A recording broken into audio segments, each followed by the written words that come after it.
नमस्ते फैमिली, प्रणाम। आप सभी को स्वागत है हमारी यूट्यूब चैनल में। आप सब कैसे हैं? आशा करते हैं आप सब बढ़िया होंगे। आप सभी के आशीर्वाद से मैं भी अच्छी हूं और हमारे बच्चे अच्छे हैं, पूरा परिवार अच्छा है और आशा करती हूं आप सब ठीक ठाक होंगे, स्वस्थ होंगे, मस्त होंगे, अपने अपने कामों में व्यस्त होंगे। मैं भी व्यस्त हूँ। और देखिए इधर जो चूल्हा पे कढ़ाई दिख रहा है ना, वो खाना नहीं बन रहा है, दाना भुजा रहा है। देखिए, और दाना चावल का नहीं भुजा रहा है, ये बूट भुजा रहा है। काहे लिए भुजा रहा है? तो इसका बनेगा सत्तू। हमारे घर सत्तू नहीं है तो चना भूज करके सत्तू बनेगा। आप लोग जानबे करते हैं कि गांव देहात में सबके घरों में चकड़ी रहता है। गांव देहात में किसके यहाँ होगा जो चकड़ी नहीं होगा? तो हमारे घर भी चकड़ी है। तो बस यहाँ पे भुजा रहा है और भुजा जाएगा तो तुरंत सत्तू पिसाएगा, क्योंकि सबको लिट्टी खाने का मन कर रहा है। तो लिट्टी आज शाम को बनेगा हमारे घर लिट्टी और चोखा, क्योंकि बहुत दिनों से हमारे घर लिट्टी नहीं बना है और सत्तू नहीं था, इस वजह से नहीं बना है। चोखा वाला बना है पर ये सत्तू वाला नहीं बना। और ठंडी के दिन में तो चोखा वाला भी बहुत अच्छा लगता है। चोखा वाला बना है पर सत्तू नहीं था। तो मम्मी कह रही हैं कि हम जाता नहीं चना भूजे। तो हम बोले कि ठीक है, भूज लीजिए। और खाना तो कब का बन गया है, बर्तन वर्तन धो भी लिए हैं, सभी लोग खा पी लिए हैं और बैठे थे। तो मम्मी बोल रही कि जाता नहीं चना भूजे। तो और पता है गैस के बस का नहीं है। गैस का भुजेगा ना तो उतना बढ़िया से नहीं भुजाएगा जितना कि चूल्हा पे भुजाएगा अच्छा से। और बहुत जल्दी जल्दी गर्म भी हो जाता है कढ़ाई और भुजा भी जाएगा। देखिए ये बालू अच्छे से धिका नहीं है और इतना सारा भुजा भी गया है। तो चूल्हा जला ली है और बूट भूज रही हैं। और बूट भूज लेंगे तो बस कुछ भी काम नहीं है, तुरंत सत्तू पिसाएगा। क्योंकि गांव देहात में ना घर का चना होता है और सत्तू हम लोग खरीद कर नहीं खाते हैं, बस घर ही में चना से सत्तू बन जाता है। और बहुत घर में गांव देहात में भी है जो चना बेच दिया जाता है, सत्तू खरीद के खाया जाता है, लेकिन हमारे घर में नहीं है। जो घर में उपलब्ध है उसका उपयोग होता है। ऐसा नहीं कि देह आदमी नहीं छुड़ाता है कि ये चीज़ नहीं होगा, हमारे घर होता है। तो ऐसे ही दोपहर में बैठे थे, बच्चे भी अभी नहीं हैं और बच्चे खेल रहे हैं छत पे और हम लोग नीचे में चना भूज रहे हैं। मम्मी भूज रही हैं, हम नहीं भूज रहे हैं।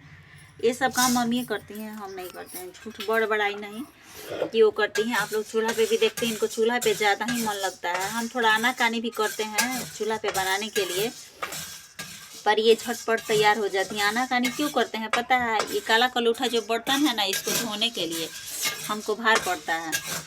खाना बनाना तो कोई बड़ी बात नहीं है। हाँ भाई बन जाएगी, ये तो बैठ कर बना देंगी, बशर्ते बर्तन ना, ये जो काला कलूठा बर्तन धोना पड़ता है ना। अच्छा, काला कलूठा जो बर्तन धोना पड़ता है ना, इसमें मुझे गुस्सा बढ़ता है। मैं धोने का नाम नहीं लेती हूँ। ठंडा में कौन काला कलूठा बर्तन धोएगा? इस वजह से मैं थोड़ी आनाकानी भी करती हूँ, सोचती हूँ बस खाना बनाना है। और ठंडा भर ही बन रहा है क्योंकि यहाँ तो बहुत प्रॉब्लम है खाना बनाना। आप लोग देख सकते हैं हम लोग कहाँ खाना बना रहे हैं। ये सीढ़ी है, सीढ़ी के पास खाना बना रहे हैं, ये किचन नहीं है।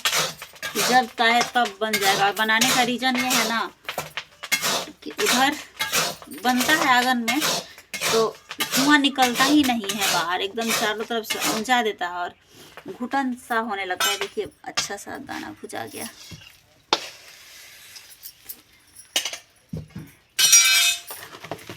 ये भी एक कला है, ये सब थोड़ी भूज लेगा। जिसको भूजने आएगा वही भूजेगा। कितना बढ़िया बारीकी से फूट फाट के दम गया है, बहुत अच्छा। एक दो बार का और है, सारा भुजा ही गया है ना। जाए तो बहुत नहीं कतना से हथ नहीं बना है का है छोटो के सातु के ना छोड़ दी उतने सातु ये देखो कतना दिन चले। बहुत मजबूरी में यहाँ पे हम लोगों का खाना बनता है, क्योंकि अभी मम्मी बोल रही थी मतलब दूसरा जगह व्यवस्था होगा खाना बनाने के लिए चूल्हा पे, क्योंकि उधर तो खाना बनेगा तो निकलेगा ही नहीं, क्योंकि ऊपर में ना रोशनदार छूटा ही नहीं है कि धुआं निकलेगा। पूरा घर में फैल जाता है और फैलने के बाद जल्दी निकलता ही नहीं है। यहाँ पे बनता है इसलिए कि धुआं फट से ऊपर चला जाएगा। देखिए इस वजह से यहीं पे खाना बनता है। और इधर से भी निकलने का जगह है, दिखाती हूँ। देखिए बाहर तो खोल दिया जाता है तो फट से धुआं निकल जाता है, इस वजह से यहीं पे खाना बनता है। नहीं तो अंदर भी बन सकता है, लेकिन ऐसे ही अभी बना रहे हैं हम लोग, क्योंकि घर में कोई है नहीं, बस 2 ही जन लोग हैं, 2-4 लोग, तो क्या ही ज़्यादा खाना तो बनाना नहीं है। और इसका भी व्यवस्था होगा। पापा बोल रहे थे कि कहीं चूल्हा पड़ा जाएगा, क्योंकि कब तक यहाँ पे बनेगा, ये रास्ता है ना, कोई आता जाता है तो बहुत ज़्यादा परेशानी होता है, और कोई भी घर में आ गया तो यहाँ पे बनाना मुश्किल है खाना, क्योंकि ये रास्ता है, यहाँ पे बैठकर कौन खाना बनाएगा, अच्छा नहीं ना लगेगा। फिर आज की वीडियो हमारी फैमिली इतना ही। मेरा वीडियो अच्छा लगे आप सभी को तो लाइक शेयर सब्सक्राइब कर दीजिए। अब तक सब्सक्राइब नहीं किए हैं तो सब्सक्राइब कर दीजिए, हमारे चैनल को सपोर्ट करिए और ढेर सारा प्यार और आशीर्वाद दीजिए। बने रहिए हमारी ब्लॉग में। आज की वीडियो मेरी इतना ही। आप लोगों को भी चना भूजा हुआ खाना है तो आ जाइए हमारे घर और चना खा लीजिए। कह दिए पर खिला भी देंगे, ऐसा नहीं है कि कह रहे हैं तो नहीं खिलाएंगे। मेरे घर चना भुजा रहा है, आप लोगों को खाना है तो आ जाइए। और बस एक घानी और रह गया है। और कहा जाता है ना कि बहुत लोग कहते हैं, वीडियो जब मैं भी बनाती हूँ घर का ब्लॉगिंग कर रही हूँ तो ये चीज़ भी बहुत लोगों को चुभता है। आपके घर में विवाद होगा ना तो बहुत लोग क्या करेंगे, आपको तो परेशानी होगा ही होगा, लेकिन बगल वाले इतना खुश हो जाते हैं ना कि लगता है कि कितनी बड़ी खुशी हासिल हो गई है। अपने तो कहेंगे ही कहेंगे, आस पड़ोस में अगल बगल वाले लोगों से फ़ोन करके भी कहना शुरू कर देते हैं, फलानिया घर 2 चूल्हा जरूरता, खाना सास अलग खाना बनाओ तारी, पुतो अलग खाना बनाओ तारी। तो पुतो को लोग क्या कहते हैं, नटलीला लगावती है, यही नैहरावा में अपन सीखले होखी तो ससुरवा में करतिया। नैहरावा लोग के यही कुल बतौले हो, यही कुल देखले होता कि ससुरवा में करतिया। सास को लोग क्या कहते हैं, बुढ़ा गईली यार 2 चूल्हा जराव तारी, 2 बात उनका से नहीं सहात। मैं तो कहती हूँ ना कि अगर हाँ सास पुतों में लड़ाई होता है, इस बात को मैं मानती हूँ, नोक झोंक सबके घरों में होता है, लेकिन थोड़ा सा सास को भी झुक जाना चाहिए, जहाँ तक से थोड़ी सी बहू को भी झुक जाना चाहिए। और सबके घर में विवाद होता है, आपके घर में भी विवाद होता होगा, लेकिन आपको तो बर्बादी होगा ही होगा घर में, क्योंकि 2 चूल्हा जलता है तो वही घर जानता होगा जिसके घर में 2 चूल्हा जलता है कि कितना सुकून से लोग खाते पीते होंगे और कितना चैन मिलता होगा। लेकिन बाहर वाले को तो इतना मज़ा मिलेगा, इतना मज़ा मिलेगा कि मत कहिए। आपके घर में कुछ भी विवाद होता है, कुछ भी थोड़ी सी नोक झोंक होती है, सास बहू में बनता है, फिर भी लोगों को जलन होता है, बड़ा निक से रहेले, बड़ा ससुया पुतो यहाँ हंस के बतियावेली सन। लोग यही देखते हैं, आजकल की दुनिया यही देखता है। कितना भी किसी के बारे में नहीं सोचिएगा, लेकिन जो आस पड़ोस वाले होंगे ना, बस यही ध्यान आप पे दें। और वो लोग ज़्यादा ध्यान देते हैं जो लोग आपसे बातचीत नहीं करते हैं, आपसे उनको मतलब नहीं होगी, आपके घर से उनकी विवाद किसी भी कारणवश या बोलाचाली बंद होगा, वो लोग अक्सर आपके पीछे खड़ा होते हैं, बस ये सुनने का इंतज़ार करते हैं कि कब लड़ाई हो जाए कि मैं हा हा हा हा करके हंसूँ, कब मैं उसका हवा उड़ा दूँ, कब इधर उधर। अपने तो कहेंगे ही कहेंगे, फ़ोन से भी कहना शुरू कर देंगे।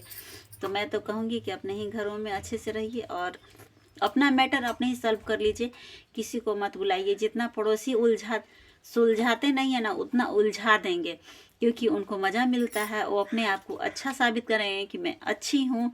तो अपना बात दूसरों के पास नहीं पहुँचाइए तो बेहतर है। दूसरे लोग उलझाते हैं मैटर को, सुलझाते नहीं हैं। आप अपने ही सॉल्व कर लीजिए। वैसे तो हमारे घर मेरे पूर्व मुखिया हमारे ससुर जी हैं, क्योंकि दूसरे की बातों पे ज़्यादा भरोसा नहीं करते हैं और दूसरों को बात नहीं मानते हैं। हम लोग जो भी कह देते हैं वो मान जाते हैं और घर परिवार को ज़्यादा ही देखते हैं। इस वजह से बाहर के लोगों को ना मेरे घर में ज़्यादा एंट्री नहीं है और बाहर की बातों को बिल्कुल सुनते भी नहीं हैं। तो बहुत अच्छे हैं। ये तो है, मेरी मम्मी जो है थोड़ी सी बहक जाती हैं किसी की बातों में, लेकिन अब बहुत अच्छी हो गई हैं, बहुत अच्छा। पता नहीं इनके दिल और दिमाग में क्या ही घुस गया है, किसी के घर ना आना है, ना जाना है, ना किसी के बातों को सुनना है। बस अपना काम करती हैं, अपने घर में रहती हैं, अपने बच्चों के साथ खेलती हैं, खाती हैं, बनाती हैं, बस घर में ही बहुत अच्छा से रहती हैं। ना नोक झोंक होता है, नहीं कभी भी बात होती है, कुछ भी नहीं। हाँ, एक कहा सुनी होता है, हम भी 2-4 दिन पहले अपने लाडो को हम मार दिए थे 2-4 थप्पड़। मुझे गुस्सा हो रहा और मार दिया। उसको क्यों मारे थे, छत से छत सट गया और क्या करती है ना कि इस छत से उस छत पे फान जाती है, और फानती है तो वो तो थोड़ी सी बड़ी है, मेरा बाबू भी फान जाता है उसको देख करके, और छत फानती है तो इस वजह से उसको मारे थे कि मतलब कि सभी लोग छत पे हैं तो फान गई, अगर कोई ना रहा तो फान गई, और उधर भी बगल में भी फानती है, उस छत पे भी रेलिंग नहीं है, अगर कोई ना देखे गिर जाएगी, बाबू भी गिर जाएगा तो फिर क्या होगा, किसको हम कहेंगे, फिर तो हम अपने आप को कहेंगे, हम अपने आप को दोषी बनाएंगे। इस वजह से उसको मारे थे कि मत फानो, मतलब कि छत मत फानो, जाना है तो दरवाजे से जाओ, बात करो छत पे, क्योंकि अभी छोटी है, बहुत छोटी है, उसको उतना ज्ञान नहीं है कि हम कहाँ पैर रख रहे हैं, हम क्या, बस खेलने की ललक में चली जाती है। उसी के लिए मारे थे। तो 2-4 दिन हमारे घर लोला फूला था, ना वो हमसे बोल रही थी ना हम उनसे बोल रहे थे, और हमको भी बहुत ज़्यादा खुश रहते हैं, हम तो और खुश रहते हैं, कहें कि बातचीत नहीं होता है ना, तो मुझे बाहर होता है, बस अपने घर में मोबाइल देखते हैं और खूब आराम करते हैं। दिन भर में 2 बार, उस दिन 2-3 बार सो जाते थे, अब 1 बार भी नहीं सोते हैं, क्योंकि छोटा सा दिन होता है, टाइम ही नहीं मिलता है। 2-4 बात वो कहने लगती हैं, उनके पास लग जाते हैं, सुनने लगते हैं। कहीं भी जाती हैं, कुछ भी कोई कहता है तो आके कहती हैं कि फलानी आदमी ऐसे कहती है, फलाना आदमी ऐसे कहता है। तो वो सब बातचीत करने में समय पता नहीं चलता है, नहीं सोते हैं। और थोड़ा सा भी लोला फुला फुली होता है ना तो खूब सोते हैं, मुझे तो मज़ा मिलता है। और काम भी उनको ज़्यादा करना पड़ता है, बच्चे तो हमारे कहने के अनुसार चलेंगे नहीं, और बच्चे भी उन्हीं के पास रहते हैं, दिन भर उनको फंसाए रहेंगे तो, और अनसाथी भी हैं। तो फिर तो आज की वीडियो मेरी इतना ही क्लोज हो रही है। मेरा वीडियो अच्छा लगे आप सभी को तो लाइक शेयर सब्सक्राइब कर दीजिए, हमारे चैनल को सपोर्ट करिए और ढेर सारा प्यार और आशीर्वाद दीजिए। बने रहिए हमारी ब्लॉग में। Bye bye.